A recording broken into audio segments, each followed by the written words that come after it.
Jamais sans la grâce, une dévotion matinale proposée par l'Église évangélique de la grâce en collaboration avec l'Institut Théologie de Cotonou.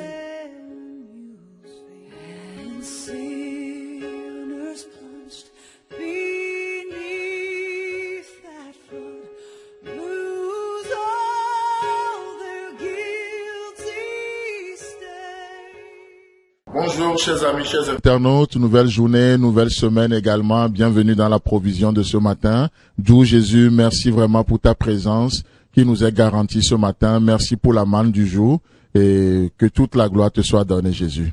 Amen. Chers amis, chers internautes, nous voulons aussi bénir Dieu pour vos vies, pour votre soutien. N'oubliez pas le défi qui est devant nous en cette période de fin d'année. Nourrir 300 orphelins, leur procurer du bonheur, de la joie, leur montrer aussi combien Dieu s'intéresse à chaque détail de leur vie, à tel point que je peux même déclarer ce matin sans me tromper qu'il y a point de détail dans nos vies parce que tout fait l'objet d'une réflexion divine. Que Dieu vous bénisse. Et ce matin, nous allons continuer. J'ai à cœur de partager une pensée avec vous dans Ruth, le chapitre 2, le verset 10 ce matin où je lis, il est écrit. Donc c'est de ça que nous parlions un peu depuis la semaine passée. Alors, elle tomba sur sa face et se prosterna contre terre et elle lui dit, « Comment ai-je trouvé grâce à tes yeux pour que tu t'intéresses à moi qui suis une étrangère. » Amen. Vous savez, c'est tellement merveilleux. On a vu comment Ruth a trouvé grâce aux yeux de Boz, comment elle a été acceptée, comment Boz non seulement avait le droit de racheter, mais comment il a accepté de racheter. Il a accepté de racheter. Vous savez quoi? Jésus-Christ n'a pas honte de nous appeler frères. Non seulement il a le droit de rachat, mais il a payé le prix et c'est légalement qu'il nous a rachetés parce qu'il a payé le prix. Le seul digne d'ouvrir le livre. Et vous savez ce qu'on peut faire?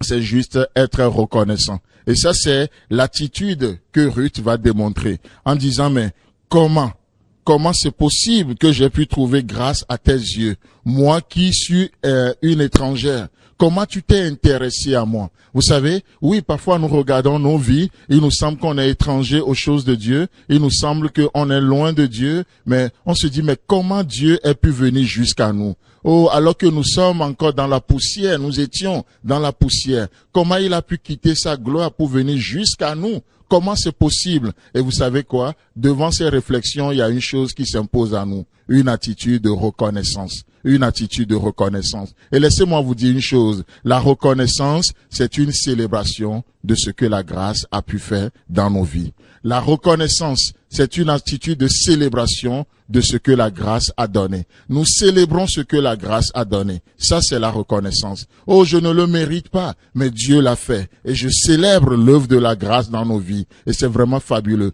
Vous savez, nous rentrons dans cette journée, mais avec quelle attitude? La grâce de Dieu a fait des choses, n'est-ce pas? Et nous pouvons célébrer ce que Dieu a fait par sa grâce. Nous pouvons juste le célébrer, compter ses bienfaits, le célébrer. Il y a un autre passage très intéressant que nous trouvons dans le livre de Genèse, le chapitre 32, le verset 10, où il est écrit, « Je suis trop petit pour toutes tes grâces et pour toute la fidélité dont tu as usé envers ton serviteur, car j'ai passé ce Jourdain avec mon bâton et maintenant je forme deux camps. » C'est Jacob qui parle. Il dit, mais je suis trop petit pour toutes tes grâces. Mais vous savez, quelqu'un qui n'est pas reconnaissant ce matin, il dira, je suis trop grand pour ce que tu as fait. En d'autres termes, tu as fait trop peu dans ma vie. Oh, alors que nous sommes vers la fin de l'année, nous comptons les bienfaits de Dieu. Nous faisons le bilan. Qu'est-ce qui sortira de notre bouche? Qu'est-ce qui sortira de nos bouches dans cette journée?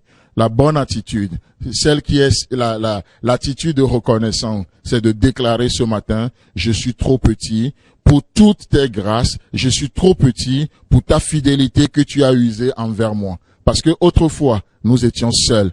Mais aujourd'hui, nous formons deux camps. Dieu est avec nous. Le Saint-Esprit vit en nous. Dieu nous a donné tout ce qui contribue à la vie et à la piété. C'est pourquoi dans cette journée, chers amis, chers internautes, apprenons à compter les bienfaits de Dieu. Apprenons à élever nos regards vers Dieu. Peu importe comment sera votre bilan de fin d'année, bénissez Dieu pour ce que sa grâce a donné. Bénissons Dieu, célébrons-le. Encore une fois, je le répète volontairement, la reconnaissance, c'est une célébration de ce que la grâce a donné. Par la grâce de Dieu, nous vivons aujourd'hui, nous recevons de Dieu et laissez Dieu vous surprendre dans cette journée. Que Dieu vous bénisse et agréable journée. Dieu voulant, on se retrouve demain. C'est tout le temps que nous avons. Si vous avez aimé cette dévotion, parlez-en à vos amis. Parlez-leur du message de la grâce et de ce qu'il fait en vous. Pour un sujet de prière, une question ou plus d'informations, contactez-nous. Téléphone 64 88 35 87 ou 96 42 69 05 ou par WhatsApp au 94 75 80 20.